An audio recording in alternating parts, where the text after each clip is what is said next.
Hello friends, GPS എങ്ങനെ work ചെയ്യുന്നു എന്ന് ഇതുവരെ ചിന്തിച്ചിട്ടുണ്ടോ? അതേപറ്റി മനസ്സിലാക്കണമെങ്കിൽ 3D ജോമെട്രിയെ പറ്റിയും ഒക്ടനെ പറ്റിയും നമ്മൾ അറിയണം. നമുക്കിന്ന് അതേപറ്റി സംസാരിക്കാം.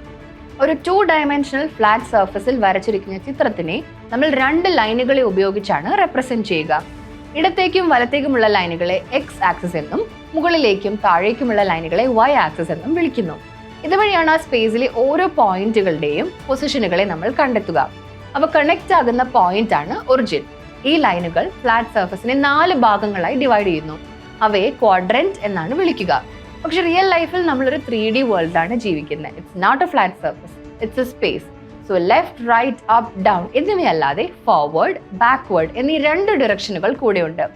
അതിനെ റെപ്രസെന്റ് ചെയ്യുന്നതിനായി മൂന്നാമതൊരു ആക്സിസ് നമ്മൾ ഉപയോഗിക്കുന്നു, Z ആക്സിസ്. അത് അകത്തേക്കും പുറത്തേക്കുമുള്ള പൊസിഷനുകളെയാണ് കാണിക്കുന്നത്. X, Y, Z എന്നീ 3 പാർട്ടുകൾ ഒരു സ്പേസിനെ 8 ആയി തിരിക്കുന്നു. അതിനെ ഒക്ടൻസ് എന്നാണ് വിളിക്കുക. ഈ X, Y, Z കോർഡിനേറ്റ്സിന്റെ വാല്യൂ പോസിറ്റീവ് ആണോ നെഗറ്റീവ് ആണോ എന്നതിനനുസരിച്ച് each octant represents a different direction. ഒന്നുകൂടി എളുപ്പമാക്കി തരാം.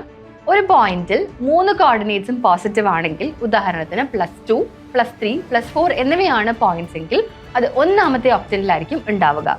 ഏതെങ്കിലും ഒരു വാല്യൂ നെഗറ്റീവ് ആണെങ്കിൽ, ലൈക്ക് +2, +3, -4, അത് മറ്റൊരു ഒക്ടനിലേക്ക് പോകും. ഇത്തരത്തിൽ 8 കോമ്പിനേഷനുകളാണ് പോസിബിൾ ആയിട്ടുള്ളത്. അതിനാലാണ് അവ ഒക്ടന്റ് ആയത്. GPS, 3D മാപ്സ് എന്നിവ ഇതിന് എക്സാമ്പിൾ ആണ്. GPS നമ്മുടെ ലൊക്കേഷൻ കണ്ടെത്തുന്നത് ഈ 3 കോർഡിനേറ്റ്സിന്റെ വാല്യൂസ് ഉപയോഗിച്ചാണ്. X ആക്സിസ് നിങ്ങൾ ഇടത്താണോ വലത്താണോ എന്നതാണ് കാണിക്കുന്നത്. ഒന്നുകൂടി കൃത്യമായി പറഞ്ഞാൽ ഈസ്റ്റ് ആണോ വെസ്റ്റ് ആണോ എന്നത്. Y ആക്സിസിന്റെ കാര്യമെടുത്താൽ നോർത്ത് ഓർ സൗത്ത് എന്നതാണ് കാണിക്കുക. ഇതുപോലെ Z ആക്സിസ് നിങ്ങൾ എത്രത്തോളം ഹൈറ്റിലോ അല്ലെങ്കിൽ ഡെപ്തിലോ ആണെന്ന് കാണിക്കുന്നു. ഈ ഡിറക്ഷൻസിന്റെ അടിസ്ഥാനത്തിൽ ഒരു ഒക്ടന്റിൽ നിങ്ങളുടെ പൊസിഷൻ എവിടെയാണെന്ന് കൃത്യമായി അടയാളപ്പെടുത്താൻ സാധിക്കും. അതാണ് നിങ്ങളുടെ ലൊക്കേഷൻ. 3D ഗെയിംസിലും ഡ്രോൺസിലും ആർക്കിടെക്ചറിലും എല്ലാം ഈ ഐഡിയ ഉപയോഗിക്കുന്നുണ്ട്.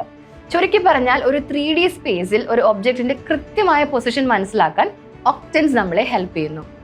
3D സ്പേസിനെ ഒരു വലിയ പെട്ടിയായിട്ട് സങ്കല്പിച്ച് നോക്കൂ. അപ്പോൾ അതിനെ 8 ആയി ഡിവൈഡ് ചെയ്ത് ഒബ്ജക്റ്റിന്റെ എക്സാക്ട് പൊസിഷൻ ഡിറ്റർമിൻ ചെയ്യുന്നതിന് പിന്നിലെ തിയറി നിങ്ങൾക്ക് അല്പം കൂടെ വ്യക്തമാകും. ഇനി ഇൻസെപ്ഷൻ പോലെയുള്ള സയൻസ് ഫിക്ഷൻ സിനിമകൾ കാണുമ്പോൾ ഈ കോൺസെപ്റ്റ് കൂടെ ഒന്ന് മൈൻഡിൽ വെച്ചോളൂ. മറ്റൊരു ഇൻട്രസ്റ്റിംഗ് യെറ്റ് റെലവെന്റ് ടോപ്പിക്കുമായി അടുത്ത വീഡിയോയിൽ കാണാം. അൻറ്റിൽ ദെൻ, ഗുഡ് ബൈ.